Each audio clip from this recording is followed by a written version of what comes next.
नमस्कार। आइए सुनते हैं गौरा पंत शिवानी जी की लिखी कहानी लाल हवेली।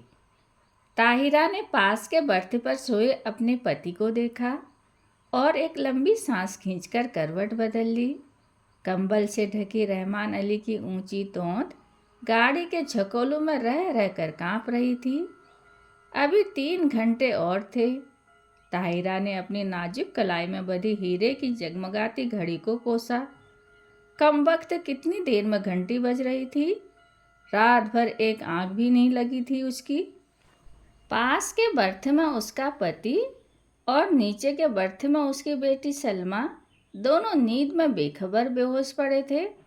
ताहिरा घबरा कर बैठ गई। क्यों आ गई थी वह पति के कहने में? 100 बहाने बना सकती थी।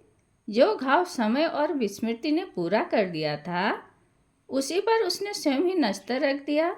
अब भुगतने के सिवा चारा ही क्या था। स्टेशन आ ही गया था। ताहिरा ने काला रेशमी बुर्का खींच लिया। दामी सूटकेस, एक बिस्तरबंद, एयरबैग, चांदी की सुराही उतरवा कर रहमान अली ने हाथ पकड़कर ताहिरा को ऐसे संभालकर अंदाज से उतारा जैसे वह कांच की गुड़िया हो। तनिक सा धक्का लगने पर टूटकर बिखर जाएगी। सलमा पहले ही कूदकर उतर चुकी थी। दूर से भागते हाँफते हाथ में काली टोपी पकड़े एक नाटे से आदमी ने लपक कर रहमान अली को गले से लगाया और गोद में लेकर हवा में उठा लिया। उन दोनों की आंखों में आंसू बह रहे थे। तो यही मामू बीतते हैं, ताहिरा ने मन ही मन सोचा, और थे भी बिकते ही भर के। बिटिया को देखकर मामू ने झट गले से लगा लिया। बिल्कुल इस्मत है रहमान, वे सलमा का माथा चूम चूम कर कहे जा रहे थे। वही चेहरा मोहरा, वही नैन नक्श। इस्मत नहीं रही तो खुदा ने दूसरी इस्मत भेज दी। ताहिरा पत्थर की सी मूरत बनी चुप खड़ी थी। उसके दिल पर जो दहकते अंगारे दहक रहे थे उन्हें कौन देख सकता था। वही स्टेशन, वही कनेर का पेड़। 15 साल में इस छोटे से स्टेशन को भी क्या कोई नहीं बदल सका। चलो बेटी, मामू बोले। बाहर कार खड़ी है। जिला तो छोटा है पर अल्ताफ की पहली पोस्टिंग यहीं हुई। इंशाअल्लाह अब कोई बड़ा शहर मिलेगा। मामू के इकलौते बेटे अल्ताफ की शादी में रहमान अली पाकिस्तान से आया था। अल्ताफ को पुलिस कप्तान बनकर भी क्या इसी शहर में आना था। ताहिरा फिर मन ही मन कुड़ी। घर पहुंचे तो बूढ़ी नानी खुशी से पागल सी हो गई। बार बार रहमान अली को गले लगाकर चूमती थी और सलमा को देखकर ताहिरा को देखना भूल गई। या अल्लाह, यह क्या तेरी कुदरत, इस्मत को ही फिर भेज दिया। दोनों बहनें भी बोल उठी, सच अम्मी जान, बिल्कुल इस्मत आपा हैं। पर बहू का मुंह भी तो देखिए। लीजिए, ये रही असरफी। और जल्दी से असरफी थमाकर ननिया सास ने ताहिरा का बुर्का उतार दिया। अल्लाह, चांद का टुकड़ा है। नन्ही नजमा देखो, सोने का दिया जला धरा है। चलो बहू, ऊपर के कमरे में चलकर आराम करो, मैं चाय भिजवाती हूँ, कहकर नन्ही मामी उन्हें ऊपर पहुँचा आई। रहमान नीचे ही बैठकर मामूस की बातों में लग गया और सलमा को तो बड़ी अम्मी ने गोद में ही खींच लिया। बार बार उसके माथे पर हाथ फेरती और हिचकियाँ बंध जाती। मेरी इस्मत, मेरी बच्ची। ताहिरा ने एकांत कमरे में आकर बुर्का फेंक दिया। बंद खिड़की को खोला तो कलेजा धक हो गया। सामने लाल हवेली खड़ी थी। चटपट खिड़की बंद कर तख्त पर गिरती पड़ती बैठ गई। खुदाया, तू मुझे क्यों सता रहा है? वह मुंह ढांप कर सिसक उठी। पर क्यों दोष दे वह किसी को? वह तो जान गई थी कि हिंदुस्तान के जिस शहर में उसे जाना है वहाँ का एक एक कंकड़ उस पर पहाड़ सा टूटकर बरसेगा। उसके नेक पति को क्या पता। भोला रहमान अली, जिसकी पवित्र आंखों में ताहिरा के प्रति प्रेम की गंगा छलकती, जिसने उसे पालतू हिरनी सा बनाकर अपनी बेड़ियों से बांध लिया था, उस रहमान अली से क्या कहती। पाकिस्तान के बंटवारे में कितने पीसे, उसी में से एक थी ताहिरा। तब थी वह 16 वर्ष की कनक छड़ी सी सुंदरी सुधा। सुधा अपने मामा के साथ ममेरी बहन के ब्याह में सुल्तान गई। दंगे की ज्वाला ने उसे फूंक दिया। मुस्लिम गुंडों की भीड़ जब भूखे कुत्तों की भांति उसे बोटी सी निचोड़ने को थी, तभी आ गया फरिश्ता बनकर रहमान अली। नहीं, वे नहीं छोड़ेंगे। हिंदुओं ने उनकी बहू बेटियों को छोड़ दिया था क्या? पर रहमान अली की आवाज़ की मीठी डोर ने उन्हें बांध लिया। सांवला दुबला पतला रहमान सहसा कठोर मेघ बनकर उस पर छा गया। सुधा बच गई, पर ताहिरा बनकर। रहमान की जवान बीबी को भी देहली में ऐसे ही पीस दिया था। वह जान बचाकर भाग आया था, बुझा और घायल दिल लेकर। सुधा ने बहुत सोचा समझा और रहमान ने भी दलीलें की, पर पसेमान हो गया। हार कर किसी ने एक दूसरे पर बीती बिना सुने ही मजबूरियों से समझौता कर लिया। ताहिरा उदास होती तो रहमान अली आसमान से ताड़े तोड़ लाता। वह हंसती तो वह कुर्बान हो जाता। 1 साल बाद बेटी पैदा हुई तो रहा सहा मैल भी धुलकर रह गया। अब ताहिरा उसकी बेटी की माँ थी, उसकी किस्मत का बुलंद सितारा। पहले कराची में छोटी सी बजाजी की दुकान थी, अब वह सबसे बड़े डिपार्टमेंटल स्टोर का मालिक था। 10-10 सुंदरी एंग्लो इंडियन छोकरियाँ उसके इशारे पर नाचती। धड़ाधड़ अमेरिकी नायलॉन और डेकरॉन बेचती। दुबला पतला रहमान हवा भरे रबर के खिलौने सा फूलने लगा। तौंद बढ़ गई, गर्दन ऐंठकर शानदार अकड़ से ऊंची उठ गई, सीना तन गया। आवाज़ में खुद ब खुद एक अमरीकी डॉल आ गया। पर नीलम पुखराज से जड़ी हीरे से चमकती दमकती ताहिरा शीशम के हाथी दांत जड़े छपर खट पर अभी बेचैन करवटें ही बदलती। मार्च की जाड़े के दामन छुड़वाती। हल्की सी गर्मी की उमस लिए पाकिस्तानी दोपहरिया में पानी से निकलती मछली सी तड़फड़ा उठती। मस्ती भरे होली के दिन जो अब उसकी पाकिस्तानी ज़िंदगी में कभी नहीं आएंगे। गुलाबी मलमल की वह चुनरी उसे अभी भी याद है। अम्मा ने हल्का सा गोटा टांग दिया था। हाथ में मोटी सी पुस्तक लिए उसका तरुण पति कुछ पढ़ रहा था। घुंघराली लट्टू का गुच्छा चौड़े माथे पर झुक गया था। हाथ की अजली सिगरेट हाथ में ही बुझ गई थी। गुलाबी चुनरी के गोटे की चमक देखते ही उसने और भी सिर झुका लिया था। चुलबुली सुंदरी बालिका नववधू से झेंप झेंप कर रह जाता था बेचारा। पीछे से चुपचाप आकर सुधा ने दोनों गालों पर अबीर मल दिया था और झट चौके में घुसकर अम्मा के साथ गुजिया बनाने में जुट गई थी। वहीं से सांस की नज़र बचाकर भोली चितवन से पति की ओर देख चट से छोटी सी गुलाबी जीभ निकालकर चिढ़ा भी दिया था उसने। जब वह मुल्तान जाने को हुई तो कितना कहा था उन्होंने, सुधा मुल्तान मत जाओ। पर वह क्या जानती थी कि दुर्भाग्य का मेघ उस पर मंडरा रहा है। स्टेशन पर छोड़ने आए थे। इसी स्टेशन पर यही कनेर का पेड़ था, यही जंगल।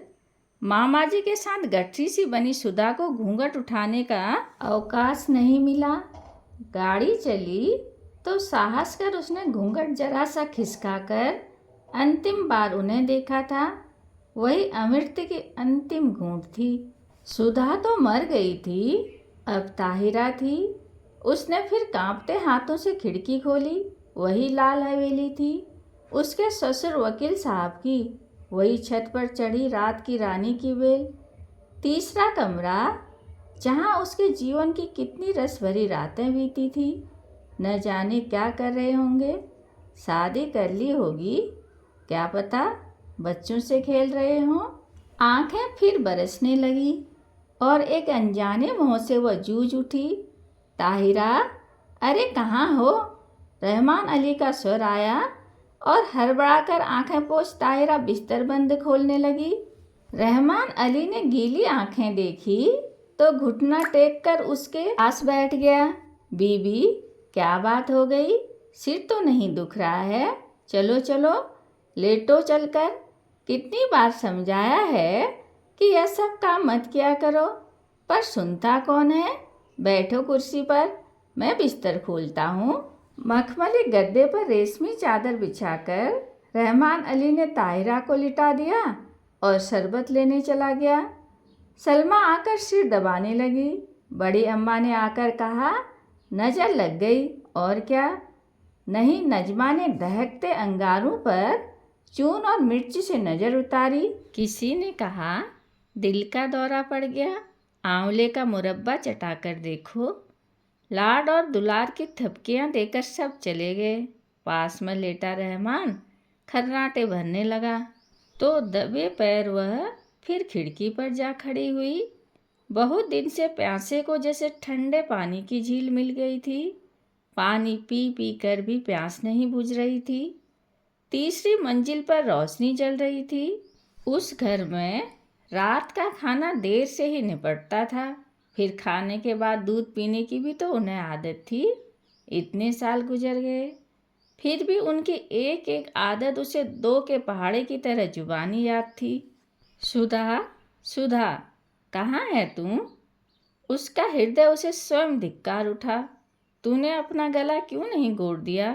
तू मर क्यों नहीं गई कुएं में कूदकर? क्या पाकिस्तान के कुएं सूख गए थे? तूने धर्म छोड़ा पर संस्कार रह गए। प्रेम की धारा मोड़ दी पर बेड़ी नहीं कटी। हर तीज, होली, दिवाली तेरे कलेजे पर भाला भोंक कर निकल जाती है। हर ईद तुझे खुशी से क्यों नहीं भर देती? आज सामने तेरे ससुराल की हवेली है, जा उनके चरणों में गिरकर अपने पाप धो ले। ताहिरा ने सिसकियां रोकने को दुपट्टा मुंह में दबा लिया। रहमान अली ने करवट बदली और पलंग चरमराया। दबे पैर रखती ताहिरा फिर लेट गई। सुबह उठी तो शहनाइयाँ बज रही थी। रेशमी रंग बिरंगी गरारा कमीज, अब रखी चमकते दुपट्टे, हिना और मोतियों की गमक से पूरा घर महक महक रहा था। पुलिस बैंड तैयार था। खाकी वर्दियां और लाल तुर्रम के साफे सूरज की किरणों से चमक रहे थे। बारात में घर की सब औरतें भी जाएंगी। एक बस में रेशमी चादर तानकर पर्दा खींच दिया गया था।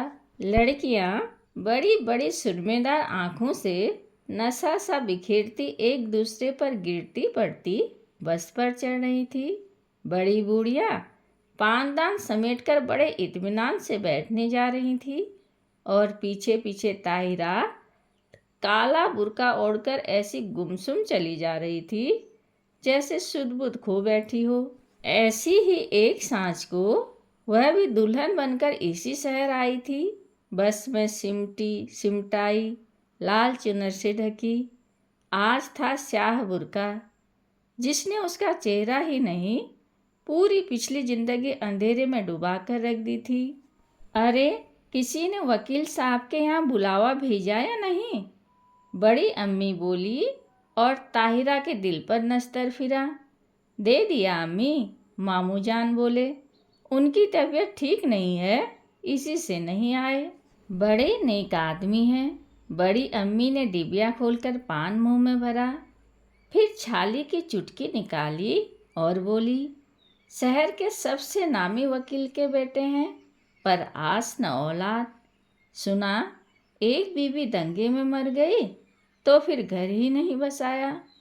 बड़ी धूमधाम से ब्याह हुआ। चांद सी दुल्हन आई। शाम को पिक्चर का प्रोग्राम बना। नया जोड़ा, बड़ी अम्मी, लड़कियां, यहाँ तक कि घर की नौकरानियां भी बन ठन कर तैयार हो गई। पर ताहिरा नहीं गई। उसका सिर दुख रहा था। बेसिर पैर के मोहब्बत के गाने सुनने की ताकत उसमें नहीं थी। अकेले अंधेरे कमरे में वह चुपचाप पड़ी रहना चाहती थी। हिंदुस्तान, प्यारे हिंदुस्तान की आखिरी सांझ। जब सब चले गए तो तेज बत्ती जलाकर वह आदमकद आईने के सामने खड़ी हो गई। समय और भाग्य का अत्याचार भी उसका अलौकिक सौंदर्य नहीं लूट सका। वह बड़ी बड़ी आंखें, गोरा रंग और संगमरमर सी सफ़ेद देह, कौन कहेगा वह एक जवान बेटी की माँ है। कहीं पर भी उसके पुष्ट यौवन ने समय से मुंह की नहीं खाई थी। कल वह सुबह 4 बजे चली जाएगी। जिस देवता ने उसके लिए सर्वस्व त्याग कर वैरागी का वेश धर लिया, क्या एक बार भी उसके दर्शन नहीं मिलेंगे?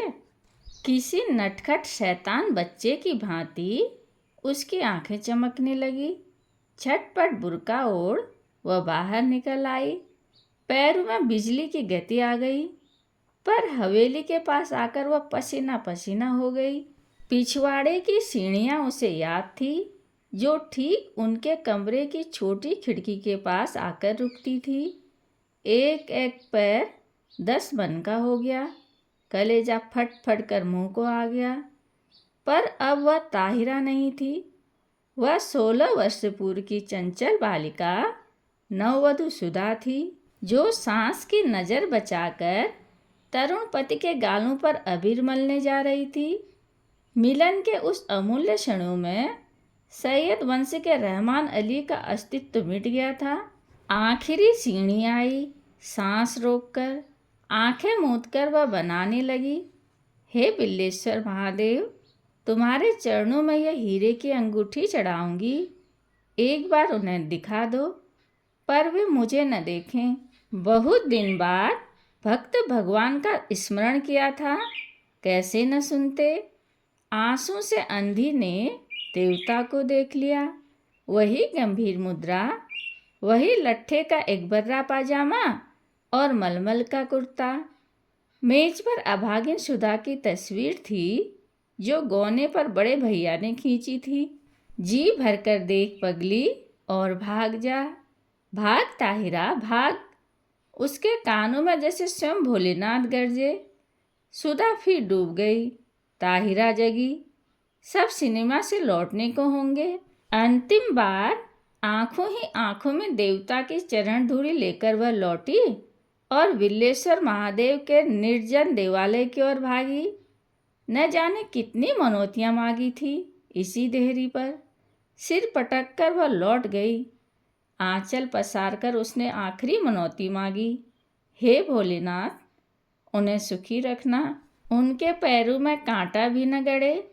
हीरे की अंगूठी उतार कर चढ़ा दी और भागती हाँफती घर पहुंची। रहमान अली ने आते ही उसका पीला चेहरा देखा तो नब्ज पकड़ ली। देखूं, बुखार तो नहीं है? अरे अंगूठी कहाँ गई? वह अंगूठी रहमान ने उसे इसी साल शादी के दिन यादगार में पहनाई थी। न जाने कहाँ गिर गई। थके स्वर में ताहिरा ने कहा, कोई बात नहीं। रहमान ने झुककर ठंडी बर्फ सी लंबी उंगलियों को चूमकर कहा, ये उंगलियां आबाद रहे। इंशाअल्लाह अब के तेहरान से चौकोर हीरा मंगवा लेंगे। ताहिरा की खोई दृष्टि खिड़की से बाहर अंधेरे में डूबती लाल हवेली पर थी, जिसके तीसरे कमरे की रोशनी दब से बुझ गई थी। ताहिरा ने एक सर्द सांस खींचकर खिड़की बंद कर दी। लाल हवेली अंधेरे में गले तक डूब चुकी थी। कहानी सुनने के लिए धन्यवाद।